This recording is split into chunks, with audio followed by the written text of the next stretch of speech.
In a previous video, I talked about failure and how many of you don't put yourselves out there or put in your greatest effort because you are so afraid of failing publicly.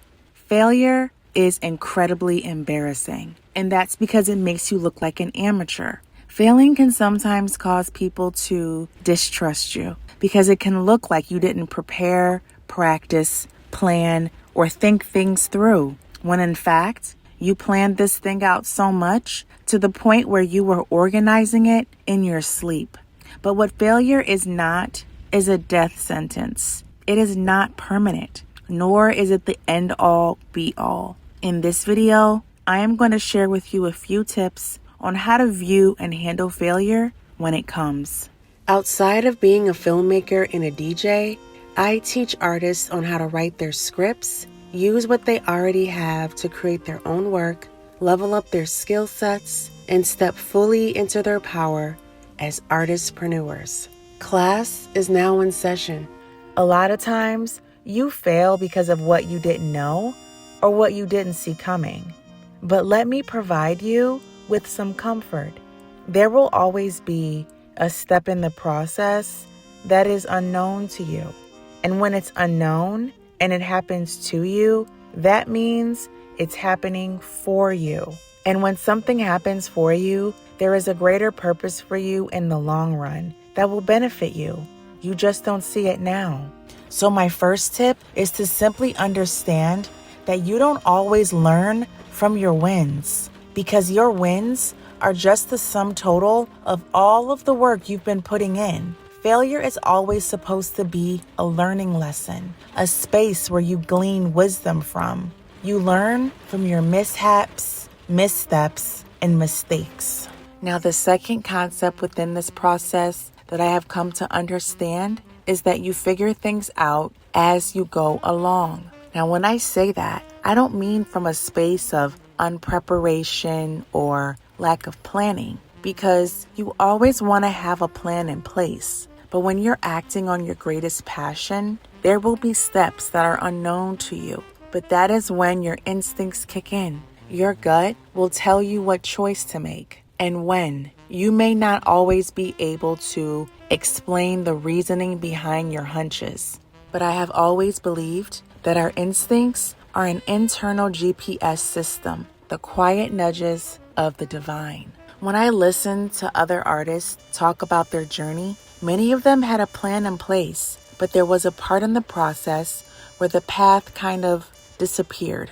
And I've realized that when that happens, it means that you're actually on the right path, because there is a part of your process that requires you to go into the unknown and use your perception. And when that happens, it means you're sharpening a new skill set that you may not have recognized within yourself before. It means that you're advancing somewhere in your journey.